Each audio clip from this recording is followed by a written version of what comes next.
Hi, my name is Nicole Guzman, and I am here to speak about the differences between American and British English. Well, when it comes to these differences, we have to consider the geographical aspect of it, right?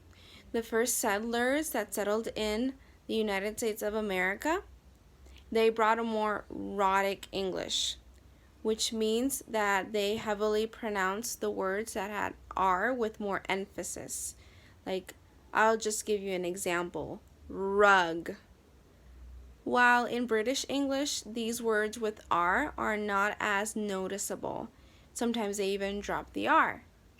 But let's say some of the differences that are in American and British English. Well, first of all, we have spelling. We have words that mean the same but are written differently. We will use the example of burned, like when you burn yourself. In English, the past of burn is B-U-R-N-E-D, which is burned, while in British English, it is burnt. You see that I don't really mention the R, and the spelling is B-U-R-N-T, burnt. While in English, American English, it's burned. Another difference is vocabulary. Some words are just switched completely. Let's say cookies in American English. In British English, they would be called biscuits, right? Also, in grammar-wise, I'll just put an example. There are collective nouns that in American English, they are considered singular. Example, the band is playing. A singular conjugation of that collective noun.